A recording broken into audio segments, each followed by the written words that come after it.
olhos nesse momento. Eu sei que nós já estamos ligados aí na presença de Deus, conectados, que Deus já falou com você, você já adorou, e agora Deus vai falar mais especificamente na área talvez não que você queira, mas na área que você precisa ouvir, amém? Senhor, eu apresento a Ti, Pai, os Teus filhos e me coloco na Tua presença neste momento, Pai, como instrumento do Senhor. Pai, em nome de Jesus, que toda resistência, que toda indiferença, que toda retaliação caia por terra neste momento, que a Tua palavra venha alcançar cada coração, em nome de Jesus. Amém. É um prazer estar aqui com os irmãos. Eu acredito que todos me conhecem, porque eu sou filha dessa casa, né? Nascida e crescida na ICB. Sou a Thalita, casada com o John, que está ali atrás. Levanta a mão para se conhecerem. Estamos casados há 14 anos. Filha, pastor Aldir, pastora Cresci, sobrinha do pastor Wilson. Nasci e cresci na ICB, então estou aqui em família e é um prazer estar aqui hoje, amém? Amém. Hoje eu queria falar com vocês, os irmãos, se quiserem sentar, pode sentar. Eu queria falar com vocês hoje sobre algo que Deus tem gerado no meu coração e que eu ministrei esses dias lá na ICB Taboão, que é onde nós congregamos. Nós estávamos numa série chamada Em Primeiro Lugar. Nós estávamos há alguns domingos trazendo mensagens sobre esse tema, em primeiro lugar, falando de prioridades. Nós estamos vivendo um tempo que nós precisamos sempre definir, escolher, e é sempre importante saber o que vem em primeiro lugar nas minhas escolhas, que régua eu vou usar, que lente que eu vou usar. E eu fechei essa série lá na igreja, trazendo essa palavra que Deus tocou no meu coração, e é a mesma palavra que eu vou ministrar aqui hoje. E eu queria começar lendo com vocês Deuteronômio, capítulo 6, versículo 6. Deuteronômio 6, 6. Tem uma lenda que eu contava para os meus alunos de uma mulher muito pobre que estava andando numa floresta com um bebezinho no colo, uma mulher muito pobre. E ela viu uma caverna aberta. E ela ouviu uma voz que dizia assim: entre. E ela entrou naquela caverna. Quando ela estava lá dentro, ela viu que tinha muitas pedras preciosas em todos os lugares naquela caverna. E aí a voz falou assim: pegue tudo o que você quer, tudo o que você precisa. Você tem 5 minutos para pegar tudo o que você precisa. Mas não esqueça do principal. E depois que a porta se fechar, que a caverna se fechar, ela não vai se abrir nunca mais. Então você tem 5 minutos. E aí ela começou, deixou o bebezinho ali e começou a pegar, encher os bolsos de pedras preciosas. Ela pegou tudo que ela conseguia, muito rápido, pegando tudo que ela achava. E aí a voz dizia: você tem 3 minutos. E ela continuava pegando: você tem 2 minutos, você tem 1 minuto. Você tem 30 segundos, e ela pegando, e de repente ela saiu e a porta se fechou. E o que ela esqueceu lá dentro? O bebê. Ela esqueceu o principal. E muitas vezes no mundo nós estamos vivendo, na vida, pensando em muitas coisas, considerando muitas coisas na hora de escolher, na hora de planejar, e esquecemos do principal. E eu quero ler com vocês Deuteronômio 6, 6, diz assim: estas palavras que hoje te ordeno estarão no teu coração. Tu as inculcarás. Fala comigo, inculcarás. A teus filhos, e delas falarás, assentado em sua casa, e andando pelo caminho, e ao deitar-te e ao levantar-te. Amém? Esse versículo mostra algo muito importante aqui. Eu falo que é a metodologia de Deus. Deus, para Ele implantar o reino dele na terra, a gente tem o ID de evangelizar, de falar do amor dele, mas aqui Ele revela qual seria a principal metodologia para implantar o reino dele na terra. E aqui está o segredo. Ele fala assim: olha, isso que eu te falei, se você ler os versículos antes, está falando de obediência. Está falando, amarás ao Senhor teu Deus, obedecerás a Ele, cumprirás a tua lei. E aí ele fala, isso que eu te falei, isso que eu falei para você, você vai guardar no seu coração. Pode deixar o versículo 7, por favor, na tela. Você vai guardar no seu coração, mas aí também você vai inculcar. O que é inculcar? É imprimir na mente dos teus filhos. E você vai falar disso assentado na sua casa, andando pelo caminho, ao deitar, ao levantar. Você vai falar isso o tempo todo para os teus filhos. As minhas leis, os meus mandamentos, a obediência a mim, você vai inculcar na cabecinha dos seus filhos. Todos os dias, ao deitar, ao levantar, andando no caminho constantemente. E essa é a metodologia de Deus para implantar o reino dele, para levar os princípios dele. Às vezes a gente está falando de Deus para todo mundo e está perdendo a nossa família. E não está falando com os nossos filhos. Não está seguindo esse método de Deus, de inculcar as palavras dele no coração, na mente dos nossos filhos. E muitas vezes estamos perdendo uma geração. Porque enquanto nós não inculcamos essas palavras na cabeça dos filhos, eles vão sendo inculcados, impressos na mente dele outros conceitos, outros princípios e outros valores. E hoje, em primeiro lugar, eu quero falar de família. Hoje nós vemos que a família tem sido muito atacada. E todo mundo fala de uma desconstrução familiar. Tem que desconstruir essa família. A gente ouve até políticos por aí dizendo assim, essa pauta da família, essa pauta dos valores, ela está muito atrasada. Você já ouviu isso? Você já viu algum vídeo de uma pessoa falando isso? Não vou citar nomes, mas se esse político fosse escrever os 10 mandamentos, seriam apenas 9. E adivinha qual que ele ia tirar? Não roubarás. Com certeza, esse seria tirado. E ele fala, essa pauta da família está muito atrasada, está muito retrógrada. Mas a palavra fala, você vai inculcar isso nos teus filhos. Você vai falar o tempo todo para eles. E por que a família é tão atacada? Não só na política, mas na televisão. O tempo todo você vê nas mídias, sempre intrinsecamente, implicitamente, muitas vezes explicitamente, uma necessidade, uma pauta de desconstrução familiar. E por quê? Qual é o problema da família? Qual é o poder de um pai, uma mãe, um filho? São pessoas, uma coisa tão simples.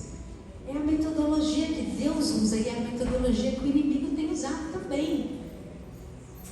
A família é tão importante porque a família te define. A família traz algo que hoje as pessoas estão querendo desconstruir também, que é a identidade. A família te dá identidade. E quando você não tem identidade, você não sabe quem você é, você também não sabe para onde você está indo. A sua identidade, ela tem ligação direta com o seu propósito. E quando você não sabe quem é, tampouco você sabe onde está indo. E um monte de gente que não sabe para que serve, para que nasceu, para onde está indo, é uma massa de manobra na mão de qualquer pessoa. Na mão de qualquer espertinho que vai manipular e que vai ser um consumidor fácil. Porque aquela pessoa que não sabe quem é, não sabe para onde está indo. Se não sabe para onde está indo, qualquer lugar serve. O que mandar fazer, você faz. O que mandar comprar, você compra. Onde mandar escolher, você vai. Porque você não tem identidade. Aleluia. A família é tão importante porque ela dá identidade. Ela dá identidade, ela te define. E hoje, tudo que te define também...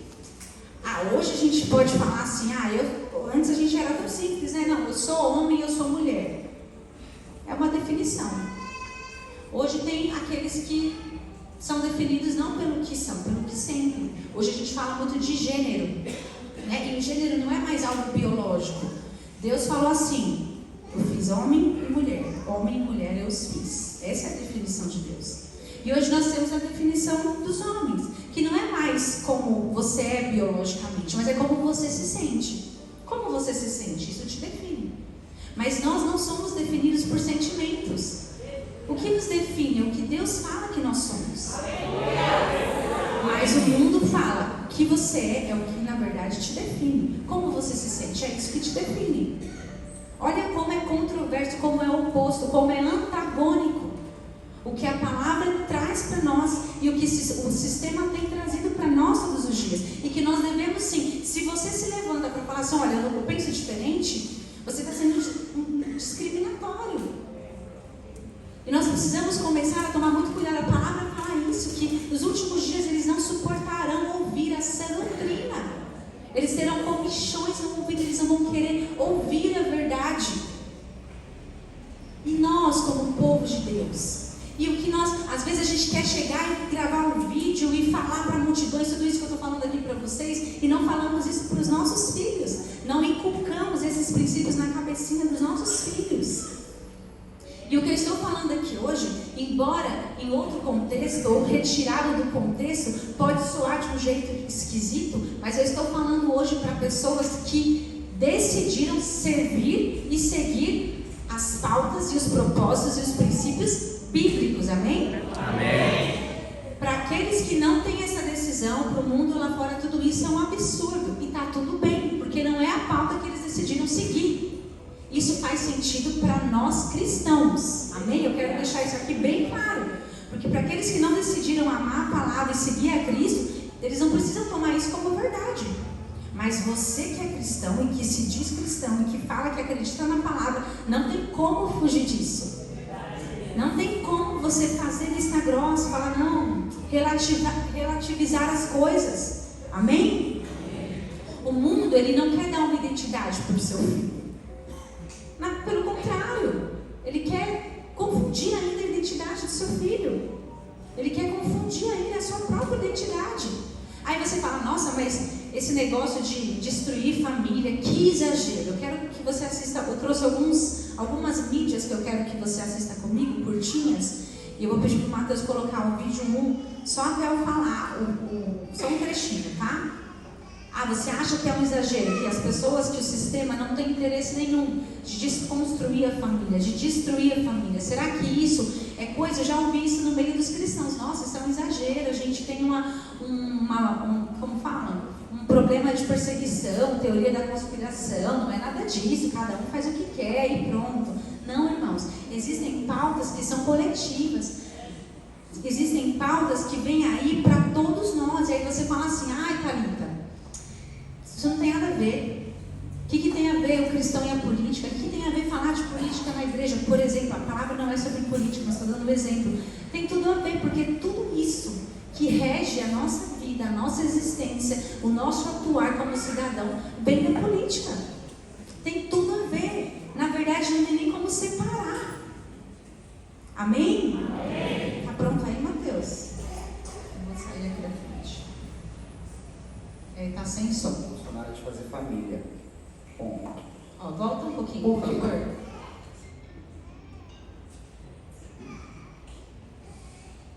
Na minha concepção, não existe forma revolucionária de fazer família.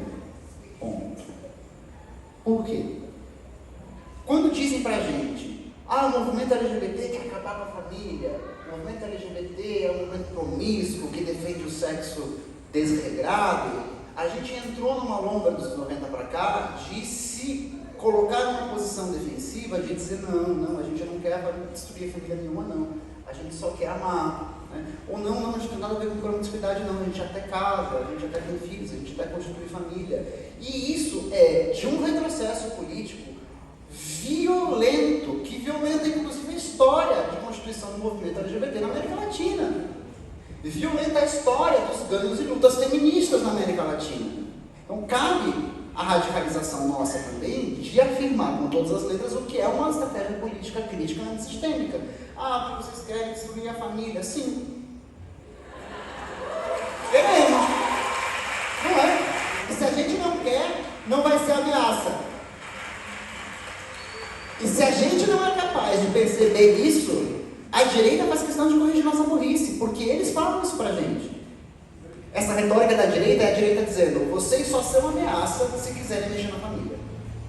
Vocês só são ameaça se quiserem desregrar o sexo. Se quiserem desnormatizar o desejo. Vocês só são ameaça se mexem nisso daqui. E a gente vai dizer o quê? Então a gente não quer ser ameaça? Não, se a gente quiser ser ameaça, está todo o caminho traçado. É ali que a gente vai mexer e é ali que a gente tem que mexer. Isso tem outras implicações, mais no detalhamento da estratégia política de interlocução entre movimentos. Ficou claro? A gente fala assim, não, mas imagina, a gente não quer destruir a família. Sim, queremos. E nós só seremos ameaças se nós formos contra, porque é tudo que impede a revolução, é tudo que impede, na verdade, uma progressão. E quem que impede? Nós, os retrógrados. As pessoas que, não é assim. Existe um padrão, existe um limite, existe sim, precisa haver. Nós impedimos muitas vezes a revolução. Porque essas pessoas desses movimentos, tanto o movimento feminista, o movimento LGBTQIA+, todos esses movimentos da ideologia da esquerda, eles são revolucionários, eles querem quebrar qualquer padrão, eles querem quebrar qualquer coisa que seja considerado retrógrado. E sabe o que é retrógrado para eles? A Bíblia. Aí você vê, tem uma frase de Karl Marx, que é um dos grandes, da base do socialismo, da esquerda, que diz assim, se a origem da família celestial não é mais que a prefiguração da família terrena humana, é esta que deve ser destruída. Isso é uma frase de um pensador que as pessoas levantam a bandeira e ainda cristãos falam assim, eu sou feminista. Cristãs emocionadas e iludidas. Não tem como. São coisas que são muito opostas uma da outra. Tem uma frase também da Sophie Lewis que diz assim, merecemos mais que uma família. E esses tempos são um momento excelente para colocar em prática a sua abolição. Tem um livro, Abolição da Família, que é dessa moça que é feminista. Então, essas pautas não combinam com o cristianismo, mas elas vêm tão de leve. O feminismo, por exemplo, vem tão de leve, a gente fala assim, não, o feminismo é o lugar da mulher na sociedade. Não, é muito mais do que isso. Isso nós também defendemos como cristãos, isso Jesus também defendeu, mas o feminismo é muito mais que isso. O feminismo prega a desconstrução familiar, desconstrução do papel da mulher. E aí eu falei de identidade. A primeira coisa para desconstruir a família, para destruir a família, é a desconstrução da identidade. Qual que é a camada mais superficial da identidade? Nós somos muito mais do que nossa aparência. Mas qual que é a camada mais superficial? A nossa imagem. Aí você vê hoje que está tudo desconfigurando e desconfigurado. E quanto mais desconstruído, melhor. Quanto mais desconstruído, mais modelo é, mais referência é para a juventude. E a gente vai quebrando padrões, e a palavra fala lá em Provérbios 22, não removas os limites antigos que colocaram os seus pais. Não removas os marcos antigos que os seus pais puseram, porque esses marcos são importantes. A gente eu falei para vocês de identidade, que está relacionada ao propósito, e a camada mais superficial da nossa identidade é o seu gênero, se você é homem ou se você é mulher. Essa é a camada mais superficial, você é muito mais do que homem e mulher, mas é a camada mais superficial. E hoje você vê que a gente falando de ideologia de gênero, por exemplo, que é um tema tão atual, e que hoje a política defende também, da base de esquerda, defende também, e muitos cristãos ainda se dizem de esquerda, que eu queria entender, se você quiser me procurar no final para a gente conversar, e de repente você me convencer, não tem como. Sabe, em 2015 rolou um documentário lá na França, que gerou um debate bem profundo sobre a questão do gênero, né? Que é muito mais do que a gente fica sabendo, é muito mais do que a gente sabe por cima. E fala de a história, um documentário de uma mulher, 50 anos, que costumeiramente era um homem antes, né? Era um homem professor que tinha uma filha, casado, mas ele não se sentia homem, ele se sentia mulher. E como que o mundo te define? Como você se sente? É através do que você sente. Se você se sente mulher, então você é mulher. Então ele fez a cirurgia e se tornou uma mulher. Está resolvido o problema? Gente, quando você tira limites, quando você tira marcos, não há limite mais para as loucuras que o ser humano entra. Aí ele se tornou uma mulher, mas ele ficou ainda insatisfeito, porque no fundo ele se sentia um cavalo. Gente, isso é um documentário de 2015, você pode colocar lá no YouTube. Horse Being é o nome do documentário. ele se sentia, na verdade, um cavalo. E ele falou que desde criança, ele sentia que tinha um cavalo dentro dele. E se ele se sente um cavalo, o que ele é? Um cavalo, que você sente. A ideologia do gênero fala isso. Como você se sente? É isso que te define. E ai de nós falarmos para ele que ele não é um cavalo. Então, essas pautas, gente, que na verdade seriam até problemas psíquicos, se tornaram direitos políticos. Jean Williams, era um deputado lá do PSOL, em 2015, ele fez um projeto de lei, dando direito à identidade de gênero, sem necessidade de laudo médico, psiquiátrico, inclusive para menores de 18 anos. Aprovando a mudança de sexo, totalmente financiado pelo governo, sem precisar da aprovação dos pais. Um projeto de lei de esquerda do PSOL, que não passou. Por quê? Quando não passa, porque ainda a sociedade não está preparada para essa conversa, mas lá na frente vai ser lançado de novo, e lá na frente de novo. Porque esse é o propósito, essa é a revolução, esses são os pensamentos revolucionários e progressistas, que muitos falam, não, é isso mesmo, a humanidade precisa crescer, progredir. Esse pensamento de família tradicional é muito retrógrado, está impedindo a nossa evolução. Você percebe o tanto que isso distorce o que Deus nos criou para ser? Nós fomos criados à imagem e semelhança de Deus. E a pessoa fala assim, não, hoje, essa moça Karen, né, de 50 anos, hoje ela se veste, ela faz treinamento com um cowboy, como se ela fosse um cavalo. E ela participa de campeonatos de pônei play, que na verdade são como se fossem brincadeiras, jogos sexuais para alguns, mas para ela fala que não é sexual, que é de gênero, que faz bem ela se ver como um cavalo. E ela se coloca lá todos os apetrechos de um cavalo, uma pessoa monta em cima.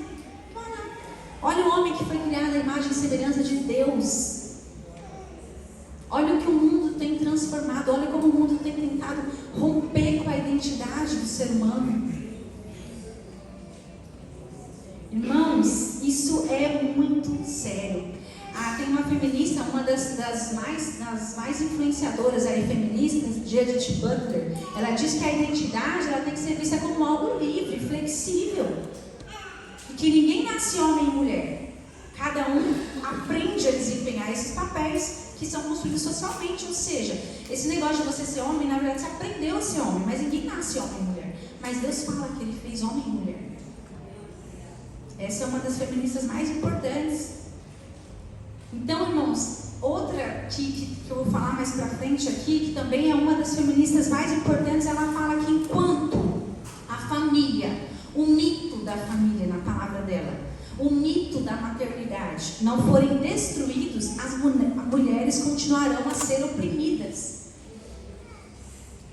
Ela fala que a mulher, a emancipação da mulher, é realmente, eles falam assim, aquilo que vocês chamam de amor, a casa, os filhos, o marido, nós chamamos de trabalho não pago. Porque isso, na verdade, é uma opressão à mulher. E quando você confunde identidade, você vai confundir também papéis. E aí entra no próximo estágio. Desconstrução de identidade, desconstrução de papéis. Essa mulher que antes se via mulher, hoje não sabe, pode se ver como quiser. Mas além de se ver como quiser, ela também não tem um papel definido. Porque tudo que era papel da mulher, na verdade, é uma opressão. É uma opressão. Enquanto tiver esse mito de família, esse mito na linguagem dela aqui, o nome dela é Simone de Beauvoir. Essa é uma das mais importantes feministas. E ela fala, enquanto tiver esse mito da família, esse mito da maternidade, as mulheres vão continuar a ser oprimidas. Ou seja, não adianta elas estarem no trabalho, elas ocuparem cargos políticos. Esse lance de maternidade, de casa, isso oprime a mulher. A gente tem que quebrar esse padrão. E aí eu desconstruo papéis também. Desconstrução de papéis, na verdade, a gente vai pagar um preço muito alto socialmente lá na frente. A gente já tem visto. Eu não estou falando que a família tradicional é perfeita. As pessoas falam assim, mas falam isso, mas olha lá, o marido e a mulher vivem brigando em casa. Isso não quer dizer que precisa de menos Deus, precisa de mais Deus. Então precisa de mais ainda, não de menos. Então agora, porque existem problemas na família convencional, tradicional, quer dizer que não funciona? Não, precisa de mais padrão de Deus para o homem e para a mulher. reprodução de papéis. Eu falei de identidade, tem um videozinho 2 que é bem curtinho, eu queria que vocês assistissem comigo também.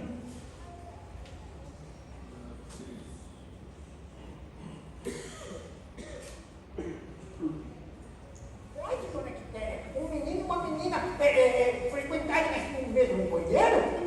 E ela perguntou assim pra gente: por acaso, na casa de vocês têm banheiro separado? Eu fiquei pensando, é verdade, gente. Ué, quem inventou essa história de banheiro separado? Ué, é só a gente se limpinho. Adorei. Eu acordei super cedo. É para poder chegar na escola cedo e correr pro banheiro para conhecer um novo banheiro sem plaquinhas. Gente, eu cheguei correndo lá e aí eu não podia entrar, né? Esse é um desenho infantil, né? Cocoricó. Ele fala assim, eu perguntei, pode, professora, menino e menina frequentar o mesmo banheiro? Ela falou, ué, na sua casa vocês têm banheiro de menino e de menina? Não, então pode, pra quê? Aí quando a gente fala de banheiros unissex nas escolas, fala assim, não, isso é fake, isso é mentira, isso não existe. Existe. Mas não é ainda um pensamento hegemônico. Muitos ainda se posicionam contra. Na própria educação, os professores. Mas já está sendo plantada na cabecinha dos seus filhos. Já estão inculcando lá no desenho que ele assiste. Para ele ser algo comum. Tá tudo bem? Aí você fala, mas qual o problema? Realmente em casa a gente frequenta mais o banheiro. Gente, para uma criança, ela precisa de pequenos marcos para ela se organizar. Ela precisa entender que ela é diferente, que ela biologicamente tem um corpo, o menino tem outro, que aqui é o lugar dela, aqui é o lugar do outro. É importante para uma criança pequena isso. Se para um adulto já é outra conversa, mas para uma criança é muito necessário. Mas estão querendo o quê? Quebrar. Porque quando você quebra, você confunde. Você confunde na camada mais superficial da identidade, que é o próprio gênero, menino e menina. E se confunde mais superficial, a proposta é que confunda mais profundo. Porque agora não é mais como você se sente. Agora você é tudo, mas ao mesmo tempo você não é nada. Você pode ser tudo e você pode não ser nada. Tem as pessoas não binárias, que elas não se identificam nem como menino, nem como menina. E você sabia que em um ano, gente, nos Estados Unidos, o número de crianças americanas com diagnóstico de disforia de gênero, o que é isso, disforia de gênero? É você ter um sexo biológico, mas não se identificar com aquele sexo. Você é menino, mas você se sente menina. Isso é disforia de gênero. Ou você se sente um cavalo, ou você se sente um outro ser. O número cresceu 70% em um ano. Crianças, essa pesquisa, eles conseguiram ter acesso, né, aos convênios médicos, mais ou menos 121 mil crianças de 6 a 17 anos já são diagnosticadas com disforia de gênero. Alguma delas já tomando o hormônio do sexo oposto. Outras tomando drogas para impedir a puberdade, para impedir os hormônios do próprio corpo florescerem, virem. Então olha quanto isso tem afetado as nossas crianças. Isso já está implícito no desenho animado que a seu filho assiste, na televisão. E aí você fala assim, mas olha, eu e minha casa servimos ao Senhor, a minha família é de Deus. Eu já ouvi crentes falando isso, mas eu não preciso que o Estado salve a minha família, porque não importa o que o mundo pregue. Irmão, presta atenção numa coisa. Nós vamos seguir o princípio de Deus, que é invocar a palavra de Deus todos os dias. Mas, quando seu filho tem 4 aninhos, você querendo ou não, ele vai para a escola. É obrigatório, com 4 anos, a criança estar na escola. E aí, você que antes era responsável sozinho por educar seu filho, a partir dos 4 anos, você dá o braço assim para o Estado, para o governo, que agora vocês são parceiros. E a Constituição diz isso. Uma vez eu conversei esses dias com uma moça da minha igreja, ela tem um filhinho de 2 aninhos. E ela falou assim, olha, é muito difícil. Já conversando sobre, percebendo que ela estava, um pouquinho faltava, não vinha na igreja. Tem a questão da maternidade, filhinho pequeno, dá trabalho na igreja. Aí ela falou assim, olha, não, eu vou para a igreja, é difícil, eu levo meu filho, mas assim, vou ser muito sincera, eu não vejo sentido, num dia que está chovendo, eu levar meu filho para a igreja. Para quê? Aí eu falei, mas porque é longe, você pega ônibus? Não, eu só não vejo sentido levar para a igreja de chovendo. Eu vou de carro, não se molha, mas eu não vejo sentido.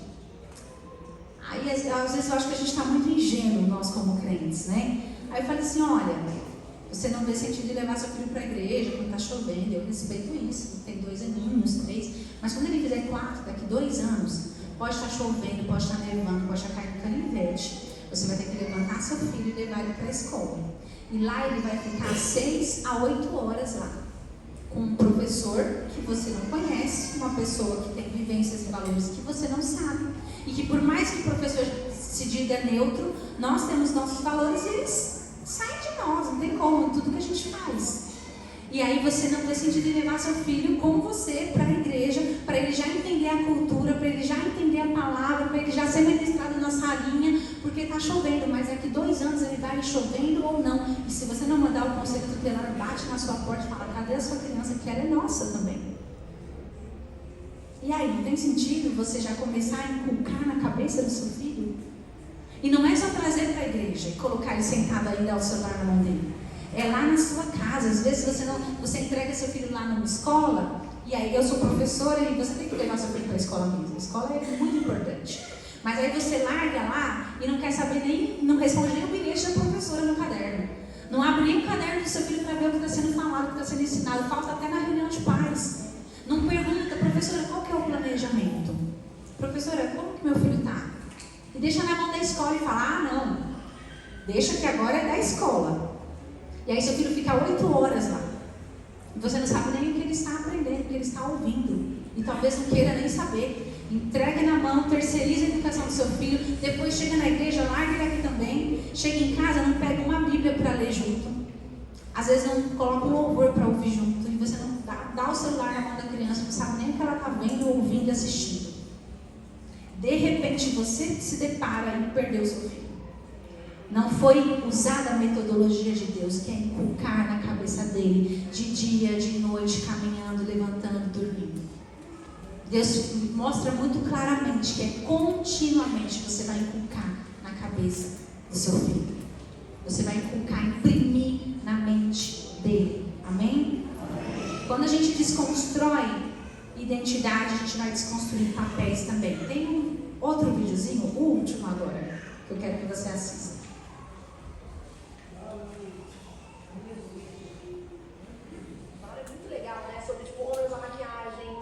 Só não tá saindo a imagem.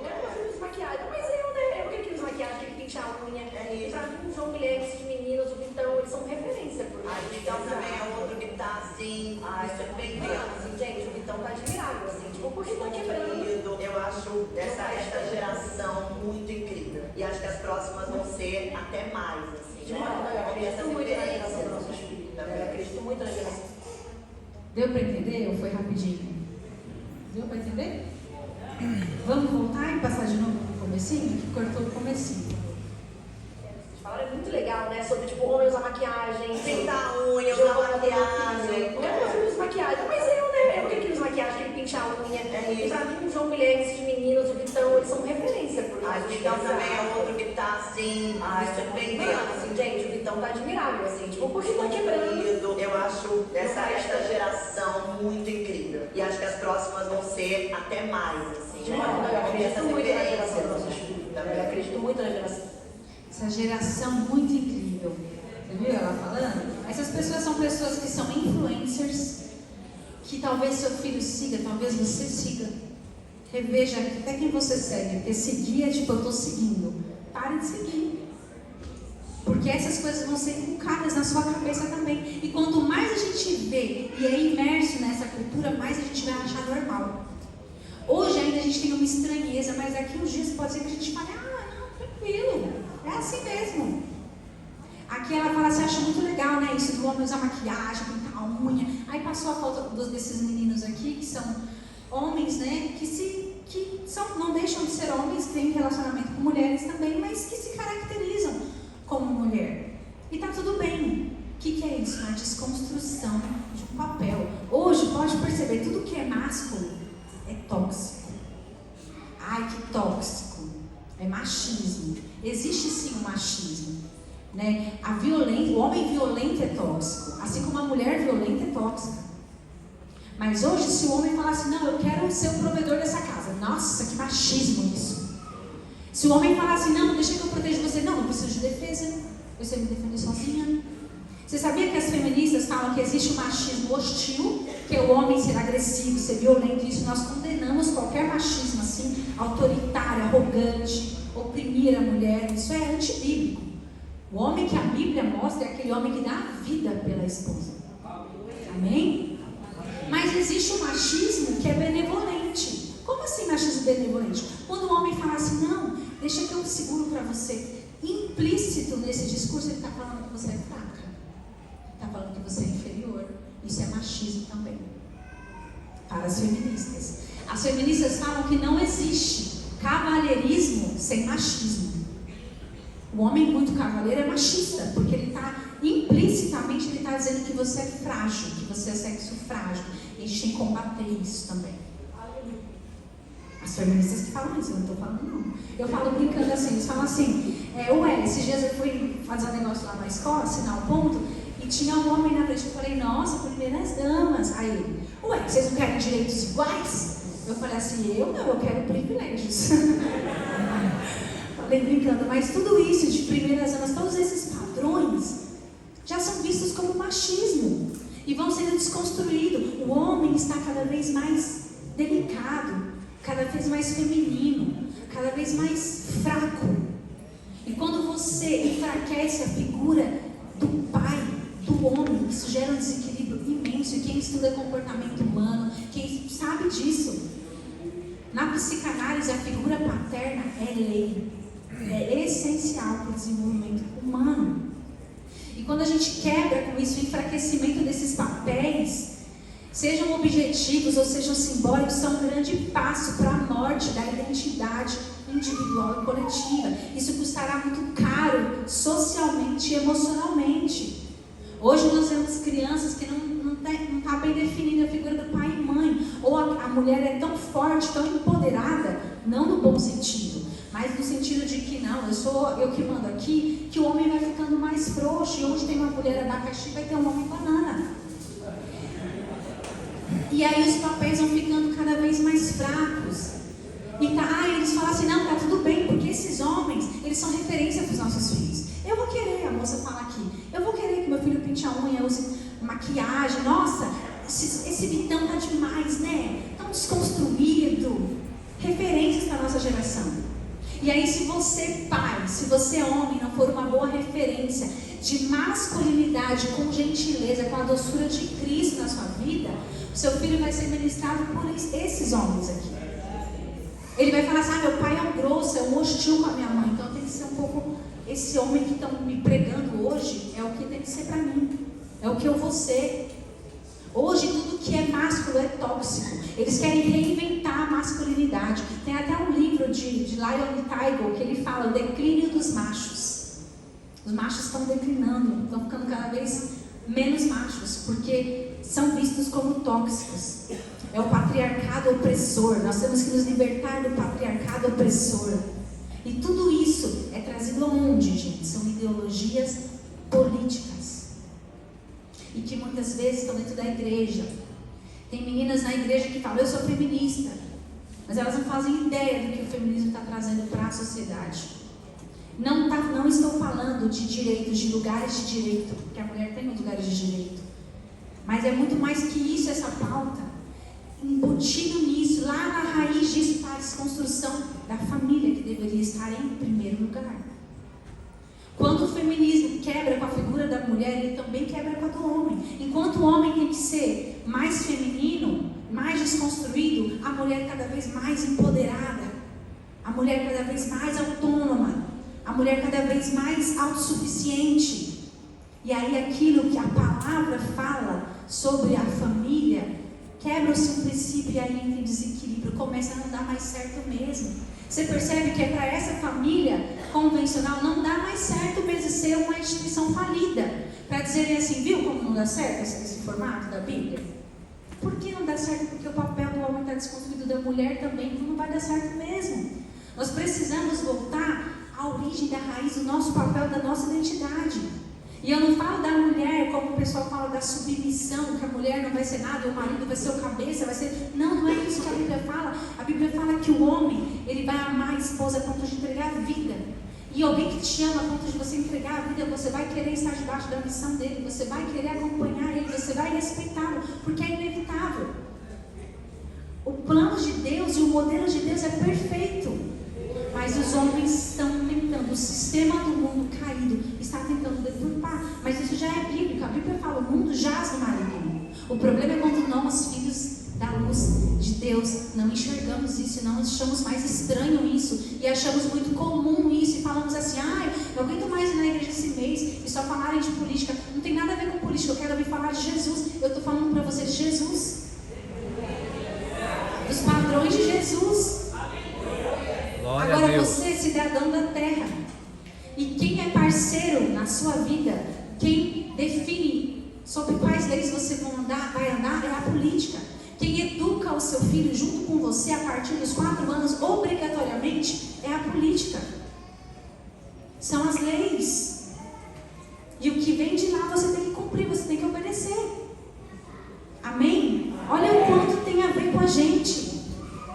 E aí a gente ouve esse discurso do desconstruído, do moderno, do progressista, essas pautas modernas, e a gente vai achando cada vez mais normal, porque uma das formas, e a principal, que eles implantam essas ideias na nossa mente, é através das mídias.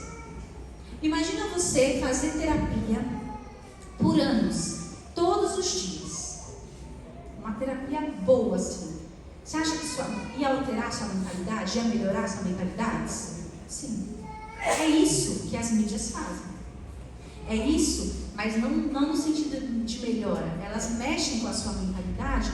Você está ali na frente da televisão, na frente da novela, na frente da série, aquilo está ministrando o seu subconsciente. Está colocando ideias. E primeira vez você olha e fala, nossa, que estranho. Depois você fala, eu já vi isso lá na outra série. Eu já vi isso lá na novela. Eu vi isso lá. Vai ser comum. Está ministrando o seu subconsciente, está ministrando a sua mente e vai mudando a sua mentalidade. Gente, tem um estudo do Banco Interamericano de Desenvolvimento. Ele mostrou a relação entre novelas da Globo e o número de divórcios. E aí eles perceberam nos estudos que os divórcios aumentaram significativamente a partir do momento que o sinal da Globo chegou naquela cidade. Aí eles fizeram essa correlação. E nessas novelas, 62% das mulheres que tinham nessa novela foram analisadas 115 novelas. 62% das mulheres protagonistas, daquelas que todo mundo quer ser ela, não tinha filhos. Não tinha filhos. E você vê que cada vez mais tem países na França que, se continuar assim, não vai ter mais aquela geração, não vai existir geração. Se não for dos povos que moram lá, mas dos próprios franceses, porque cada vez menos as mulheres querem ter filhos. Aí você vê traições, coisas que você percebe quando você assiste um filme, você fica ali, quando você vê, você está chorando, você se envolve, você está ali dentro.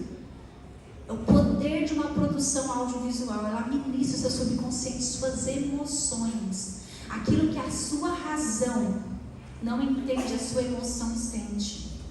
E sentir é mais poderoso que entender.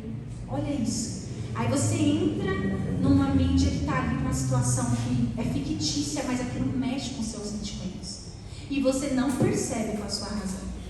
Mas emocionalmente aquilo está te programando. Para quando acontecer com você, quando você se vê numa situação, você já tem até uma resposta emocional àquilo, porque você teve uma situação semelhante numa novela, num filme.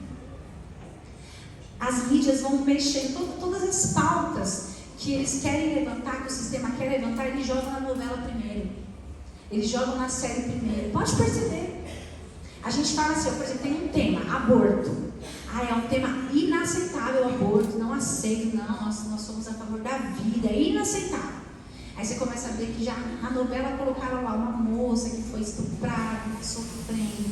Aí você fica, nossa, que situação, mas realmente nesses casos, realmente tem que liberar, né? Porque aí você vai criando conexão com aquele personagem. E vai falando, nossa, realmente, vai relativizando. E aquilo que era inaceitável passa a ser aceitável. Agora dá para tolerar. Depois que está aceitável, passa a ser um discurso hegemônico. O que é isso? É um pensamento popular. A maioria próximo passo? Politizar. Aí vem lei. Aí vem os direitos. Você viu, o Jean Willis tentou colocar lá mudança de sexo, mesmo sem autorização dos pais. Não virou ainda. Mas aí você já viu que na novela, teve uma moça numa novela que ela era menina, mas ela se via como menino. Então ela era trans, ela queria fazer a cirurgia de mudança do sexo. E a mãe ficou louca, e a mãe era muito retrógrada. E esses que se opõem, eles colocam na novela como os mais chatos, os mais retrógrados, os mais implicantes, os mais tradicionais, os mais hipócritas, muitas vezes. Para você falar assim, nossa, esse que não está aceitando é uma figura ruim. E o nosso cérebro vai fazendo conexões. Então, esse que não aceita é uma figura ruim. Eu não posso ser quem não aceita. Olha como a mídia vai programando a nossa mente, as novelas, as séries, os filmes. E a gente está lá na televisão, as crianças estão lá na televisão. E aí quando vem situações assim, de repente vira uma política que você fala, não, tudo bem, é direito da pessoa. E a gente ouve até falas assim, o aborto é uma questão de saúde pública, que toda mulher tem direito e não devia sentir vergonha. Você ouviu também essa frase? Hoje estou falando que é fake news. Daqui a pouco você vai falar assim, o pastor vai colocar aqui, Deus fez homem e mulher, vai aparecer assim, fake news, essa informação não é verdadeira. Daqui a pouco vai ser dessa forma. Porque tudo que o mundo não considera mais verdade, não é mais verdade. Mas, gente, a verdade, ela continuará sendo verdade mesmo que tentarem transformar a gente. Glória a Deus. E você vê que todas as pautas que o sistema, que o mundo moderno quer colocar, ele joga primeiro nas mídias. Ele joga lá na novela, porque você vai criando conexões, e aquilo que era inaceitável passa a ser aceitável. E quando fica aceitável para a maioria, é uma ideia popular, é um pensamento hegemônico, que a maioria pensa. E se a maioria pensa, aquele que pensa diferente, ele entra no que a gente chama de espiral do silêncio. Ele acaba ficando quietinho, porque se ele falar, ele vai ser visto como retrógrado, discriminador, ele vai ser visto como preconceituoso. Então ele entra no espiral do silêncio e fica quietinho. E aí parece que todo mundo pensa daquele jeito, mas tem um ou outro ali que fala, não concordo, mas eu acabo ficando quieto.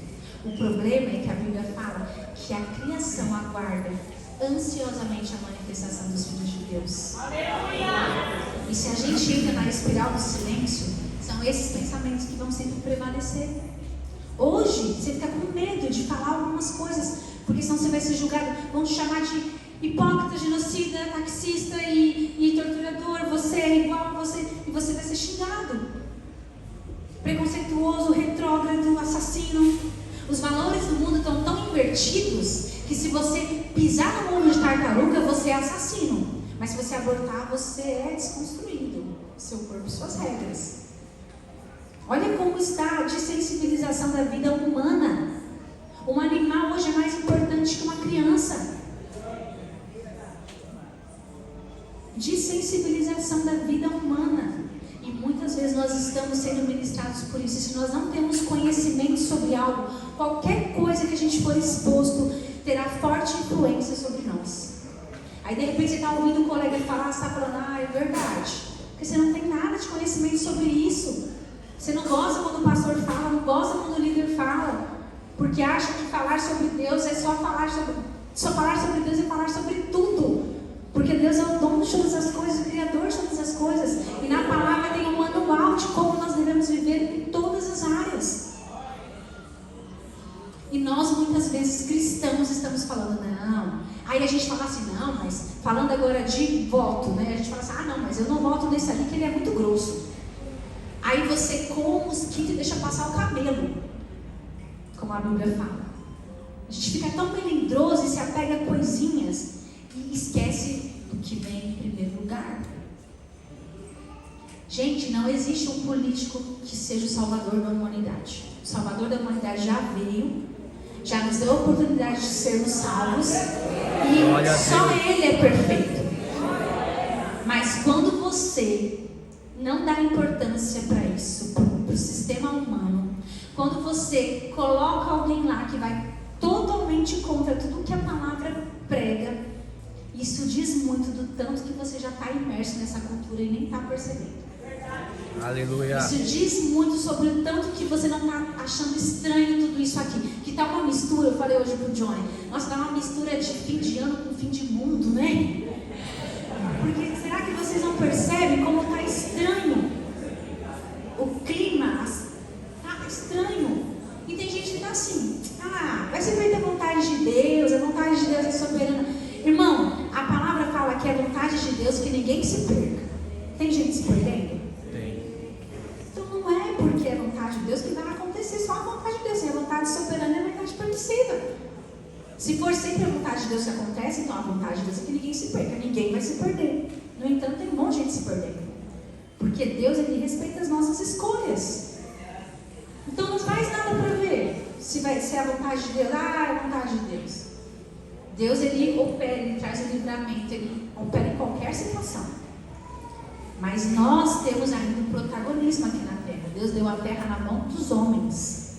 E nós devemos administrar, nós devemos dominar sobre ela. Amém? Amém. Então, eu quero ler com vocês agora, compartilhar uma experiência, né? Eu sou professora há 16 anos. Inclusive, eu descobri que tinha um aluno meu aqui ontem. Um rapaz grandão, ele... Thalita, você foi minha professora. Ai, meu Deus, quantos anos você tem? 20. Lá na segunda série. Legal, mas eu sou nova, gente. Comecei a dar aula com 10. Tô brincando. Uma vez, há 13 anos atrás, geralmente o professor chega, eu sou professora de 1º ao 5º ano, sou pedagoga, e você pega um livrinho para fazer uma leitura no começo da aula com seus alunos. E sempre eu vejo a leitura antes, dou uma olhadinha, vejo como é a leitura e beleza. Nesse dia eu cheguei muito atrasada, peguei um livrinho lá na sala de leitura da escola, peguei um livrinho e falei assim, isso aqui parece ser bom, parece ser bonito. Li um pouquinho o começo, falei, legal, vou ler esse. E eu leio para os meus alunos assim, eles estão aqui, que nem vocês, eu abro assim e vou lendo aqui e passando então eles já vão vendo a imagem simultaneamente enquanto eu leio. E aí eu peguei o livrinho, estava nesse tempo dava aula para o primeiro ninho, eles tinham 5, 6 anos. E isso já fazem uns 12, 13 anos.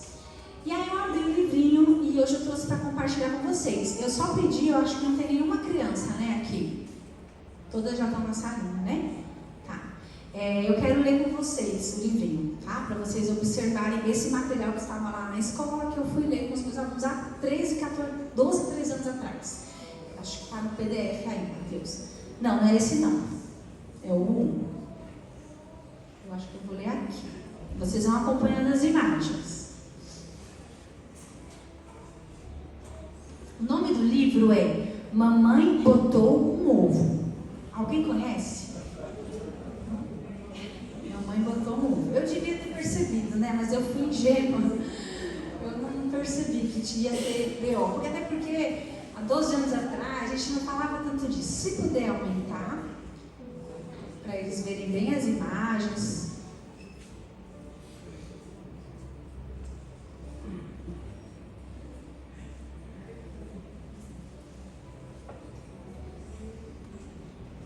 Glória a Deus.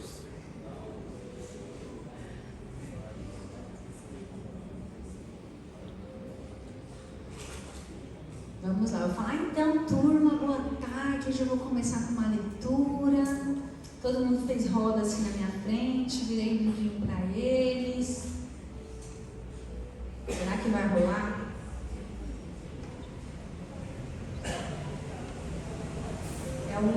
É o que está em PDF, é esse mesmo. Mas dá para aumentar?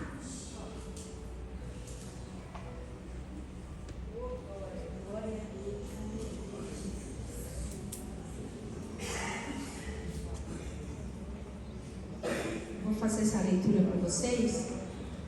Enquanto o Matheus vai tentando aumentar lá para mim. A gente falou de desconstrução da família, começando pela identidade, depois pelos papéis, e aí entram os valores. Hoje você vê na música o quão apelativo quão apelativos são as músicas que nós vemos. Estão hipersexualizando as nossas crianças.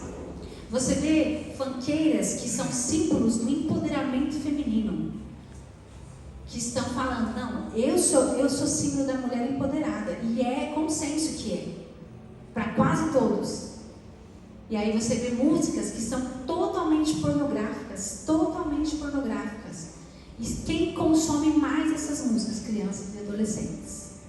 Aí por mais que eles falem, não, mas essa música é um teor adulto, mas quem consome? Crianças e adolescentes. Aí muitas vezes na escola, em festinhas, tem lá o funk, porque é a cultura popular, tem que ser trabalhado na escola. Cultura popular. E você sabe o que é trabalhado na escola, no currículo?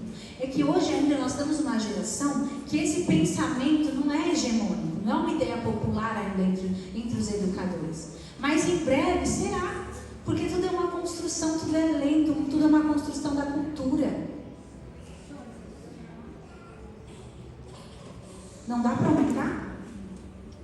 Lá na igreja a gente passou no telão bem grandão, acho que tem um doutor que ele tem um documentário que chama Aborto, Grito... Ai, como que era? Aborto, Grito Silencioso. E ele é um doutor que é conhecido como o rei dos abortos. Ele fala que já fez mais de 75 mil abortos. E ele era totalmente abortista. Até que uma vez ele foi assistir o aborto pelo ultrassom. E ele conta nesse documentário que quando eles foram puxando aquele bebezinho ali, ele abriu a boca e ele se esquivou daquele ferro que puxava. E ele pôde ver aquela criança já lutando pela vida. E hoje a gente vê pessoas defendendo o aborto. Na Colômbia foi aprovado o aborto até o 6º mês. O que é uma criança no ventre de 6 meses? Por qualquer motivo. Não é por estupro, por qualquer motivo. Ah, hoje eu acordei chateada, vou tirar esse bebê daqui. Como se fosse um dente cariado, como se fosse um apêndice. Mas não, é outra vida. E aí pessoas falam assim, não, mas é uma questão de saúde pública, porque as pessoas fazem mesmo assim, mesmo não sendo legal, as pessoas fazem. Então por isso que tem que legalizar. Porque aí vai ter menos gente morrendo quando vai tentar fazer aborto. Mas na verdade o que nós temos visto nos outros países é que nos países que é legalizado o aborto, esse número de abortos aumenta. Porque aí eles pensam assim, agora não preciso nem me prevenir, se eu ficar grávida não vai aborto. Então o número não diminui, o número aumenta. E mesmo no aborto legal, os riscos para a saúde da mulher são infinitos. Risco de hemorragia, risco de não engravidar novamente, risco de câncer, risco de diversas doenças.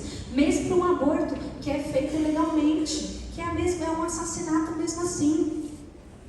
Então, irmãos, quantas coisas estão sendo ministradas através de mídias, de jornal, de novelas, de séries, e nós muitas vezes estamos passivos. E a opinião pública molda o comportamento individual. Você vê, hoje se a maioria é a favor, você fica sem graça de falar que é contra. Se a maioria fala que é da esquerda, você fica sem graça de falar que você não é. Senão você vai ser visto como preconceituoso. Então isso vai moldando o nosso comportamento. Isso vai invertendo os valores, isso vai quebrando a identidade, isso vai invertendo papéis, isso vai desconstruindo os princípios. E a palavra fala assim, ó, ensina a criança no caminho que deve andar. E mesmo quando ele for velho, ele não vai esquecer dele. É outro princípio que o mundo está aplicando. Se a gente ensinar quando criança, mesmo quando for velho, não vai esquecer dele.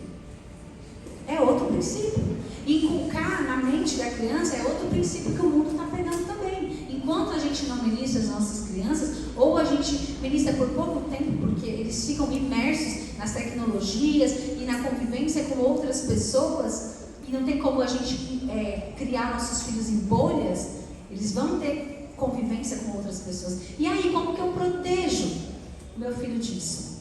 Tem uma grande especialista em cédulas falsas nos Estados Unidos, e perguntaram para ela como que ela faz para identificar cédulas falsas. Ela falou assim, olha, eu nunca estudei uma cédula falsa, mas eu estudo tão bem a verdadeira, tão bem, cada detalhe da verdadeira, que quando eu vejo uma falsa eu já sei o que é. O que isso mostra pra gente? A gente não tem que ficar falando, ó filho, vão te ensinar isso, é mentira. Não, ensina a verdade. Tão bem, tão bem, tão bem, que quando ele vê algo que não é verdade, ele vai falar, não, isso não é verdade. aqui não, filho, isso aqui não, ensina a verdade. Que ele fique tão bom na verdade, que ele ouça tanto a verdade, que ele veja a verdade, que ele mesmo vai conseguir identificar. Amém? Gente, vamos ler pequenininho mesmo, mas dá para fazer a leitura? Eu acho que vocês vão conseguir ver pelo menos um esboço, vai? Olha lá, mamãe botou um ovo. Agora eu não vou conseguir ler. Bom, a mamãe e o papai disseram: achamos que está na hora de contar para vocês. Próximo. Como são feitos bebês. Tá bom, nós respondemos. As meninas são feitas de açúcar, tempero, cheiro de rosas e outras coisinhas mimosas, a mamãe falou. Os meninos são feitos de lesma, caramujo e pedaço de rabo de cachorro sujo. O papai contou, eu estava achando mó bonitinha daí, né? Alguns bebês são trazidos por dinossauros. Pode descer. Eles podem também ser feitos de bolacha, disse a mamãe. Às vezes a gente acha bebês embaixo das pedras, disse o papai. Pode descer. Ai, ai, ai.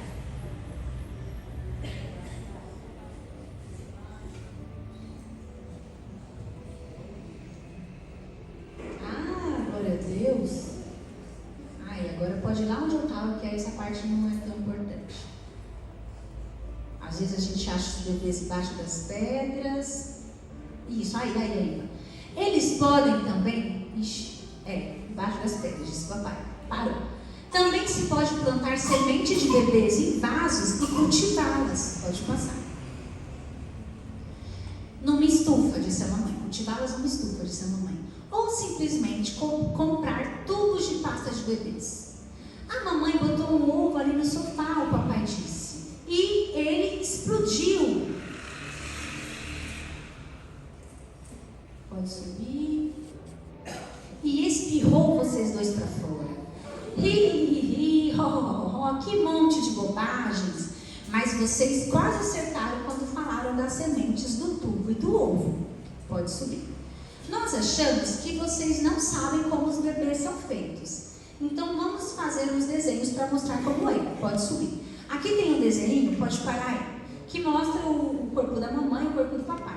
Essa parte é um conteúdo que a gente tem que trabalhar, né? Do corpo, das diferenças, da sexualidade, faz parte do currículo e nós precisamos ensinar isso para as nossas crianças de uma forma saudável. Então, beleza. A mamãe tem ovos mesmo, o papai pode subir um pouquinho. O papai tem sementes pode subir um pouquinho. Nos saquinhos de sementes que ficam fora do seu corpo. Até aí, tudo bem. Aí aqui, ó, o papai tem um tubo.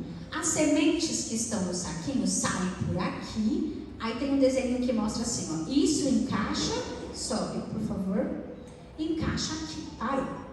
Aqui, gente, já está mostrando o mecanismo do ato sexual. Nessa hora eu virei e falei, opa, criança de 6 anos, por que precisa saber que isso encaixa aqui?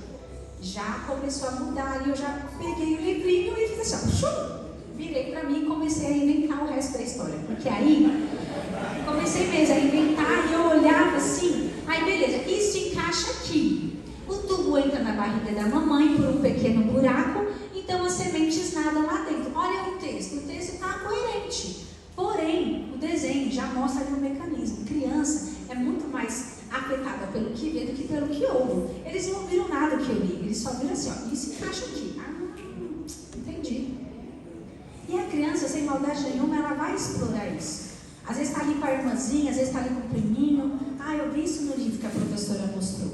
Mas não parou por aí não. Aí ele fala assim, veja agora algumas maneiras que o papai e a mamãe usam para se encaixar. Sobe um pouquinho. Aí tem os desenhos, ó. Pode subir mais um pouquinho, deixa os 2 slides. Parou aí, ó lá. Vejam só algumas maneiras que os papais e as mamães usam para se encaixar. E aqui tem umas demonstrações. Você que é casado, pega algumas ideias. De repente hoje é dia. De repente hoje você vai ter uma ideia diferente. Porque isso aqui, de repente você não sabe direito ainda. Entendeu? Mas já está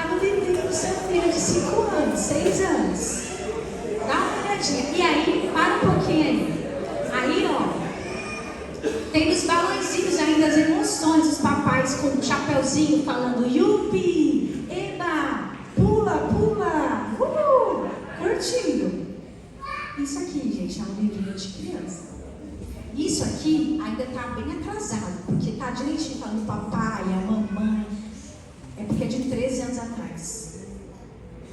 Tá? Hoje, esse livro já é considerado atrasado até. Porque está o papel definidinho, mas olhem as imagens. Né? Hoje é dia, gente.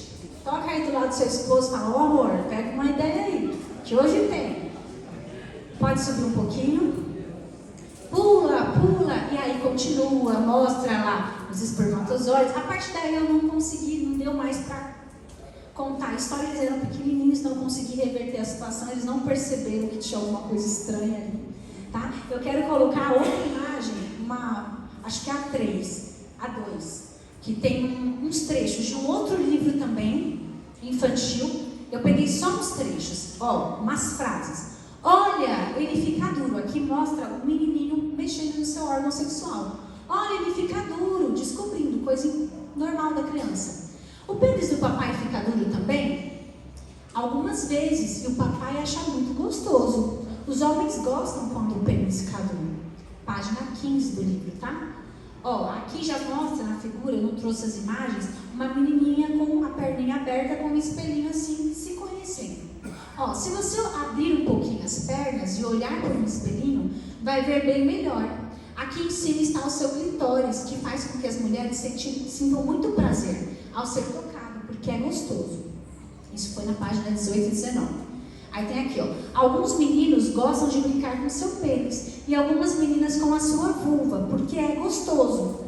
As pessoas grandes dizem que isso vicia, ou tira a mão daí que é feio, só sabem abrir a boca para proibir. Mas a verdade é que essa brincadeira não causa nenhum problema. E esses são trechos de outro livro infantil. Você percebe que isso aqui é de anos atrás e que todos os materiais que até que vem para a escola, que vai lá na escola do seu filho, a partir dos 4 anos de idade, eles são materiais que não é você que escolhe. E que o que rege a pauta e o conteúdo desses materiais são as políticas que estão em vigor. Então não me diga que isso não tem a ver com a gente. Não me diga que cristão pode votar em esquerda. Não tem como dizer que crente pode ser feminista. Não dá. Nós somos chamados para amar a todos, a respeitar a escolha de todos, mas nós que decidimos viver os princípios da palavra de Deus, essa é a nossa verdade, não pode ser outra. Você não pode condenar o outro que vive diferente, não, tem que ser respeitado. Mas enquanto é você, a sua escolha, a sua família, você precisa acordar. Enquanto é você na sua casa, tudo bem, mas tem escolhas que são coletivas e que você vai interferir na vida e no futuro da sua família, do seu filho. Eu sei que a gente coloca muita coisa em cash, muita coisa em alta, quando a gente fala, lembra da historinha que eu contei no começo? As pedras preciosas, a mulher largou o bebezinho, a gente está lá, às vezes você está lá vendo a economia, porque isso, porque aquilo, porque o auxílio tal, porque não sei o que lá, tudo isso é importante, mas eu te convido a hoje ver o que vem em primeiro lugar. E em primeiro lugar é a sua família. Em primeiro lugar são os valores da família. Aí você fala assim, mas tem político, tem sei quem que prega sobre família e está no segundo casamento, no terceiro, no quarto. Eu não estou falando de uma pessoa. Eu não estou falando da vida de uma pessoa. Isso não é algo pessoal. Quem defende família não tem necessariamente o modelo ideal da família. Não é isso que eu estou falando. Mas é a bandeira que levanta. Olha, agora falando de nomes, um lado podia ser ateu, podia ser homossexual, se levantasse e falasse assim, olha, o meu partido defende os valores da família e a soberania da família sobre a criança, é esse. O outro lado podia ser casado de uma mulher só, vida exemplar, mas se defende outros princípios, não interessa o que a pessoa defende pessoalmente. O que interessa é o que aquela ideologia defende.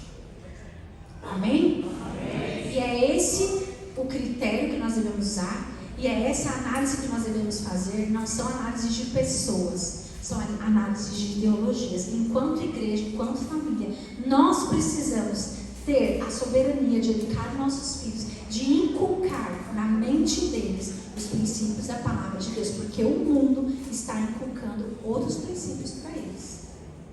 Amém? Eu quero relembrar, dizer que nenhum político tem o poder de fazer isso, de salvar a humanidade, de proteger a nossa família. Isso é papel nosso. Mas nós, enquanto cidadãos, precisamos decidir quem mais se aproxima do que a Bíblia traz sobre família, quem nos dá mais autonomia e liberdade para cuidar da nossa família, para dizer os valores da nossa família. Hoje nós vivemos um tempo de censura, eu falei, é uma mistura de fim de ano com fim de mundo. Você vê informações, você compartilha uma informação, daqui a pouco tirou do ar, porque isso aqui não é verdade. Daqui a pouco você vai publicar lá um versículo bíblico que Deus fez o homem e a mulher, vai falar assim, censurado, essa informação não é verdadeira. Porque nós não temos tido o poder de decidir o que é verdade e o que é mentira mais. Estão decidindo por nós. E amanhã, tudo que isso aqui fala, gente, é extremamente ameaçador para todo esse plano que eu falei para vocês. Então você acha que isso aqui não vai ser censurado? É só olhar ao seu redor em outros países que isso já é censurado, sim. Aí você tem, mas na minha família eu tenho o poder de fazer o que eu quiser. Dentro da sua casa, no período que você passa com seu filho. Não esquece que quem educa ele junto com você é o Estado, é o governo. São outras pessoas que têm outros valores. Então, irmãos, nós precisamos entender o quanto é sério tudo isso. E eu falo isso com muito temor. Uma vez, esses dias eu falei isso com uma pessoa que é cristã e ela falou assim, nossa, mas fulano vai acabar com o funcionalismo público, você não tem medo? Você é funcionária pública. E enquanto posição, eu posso até achar que outro lado me beneficiaria mais. E eu fico entre a minha posição e o meu propósito. Mas eu entendo que eu só estou nessa posição para cumprir o meu propósito. Então, por mais que não me beneficie diretamente, o que vem em primeiro lugar não é o meu funcionalismo público, não é o meu cargo, não é a minha posição, é o meu propósito. E que você pense isso. Eu sei que tem muitas coisas importantes, mas o que vem em primeiro lugar para você? Amém? Eu queria que você se colocasse de pé. Eu atrasei um pouquinho. Eu quero só ler Josué 24:15 para deixar na sua cabeça. A gente não sabe o dia de amanhã. A gente não sabe o que vai acontecer. O que a gente sabe é que Deus não perde o controle de nada, mas Ele dá o poder na sua mão para você decidir. E se por acaso pairar sobre nós outras leis, outras pautas que não são de acordo com os nossos princípios, com a palavra, que você possa dizer isso para pessoas que pensam diferente de você, que você possa levar os seus princípios e falar assim, porém, se vos parece mal servir ao Senhor, se tudo isso que eu falei para você não interessa, parece mal, é retrógrado, escolhei hoje a quem servais. Se aos deuses a quem serviram vossos pais que estavam da além do Eufrates, ou aos deuses dos amorreus, em cuja terra habitais. Porém, eu e minha casa serviremos ao Senhor.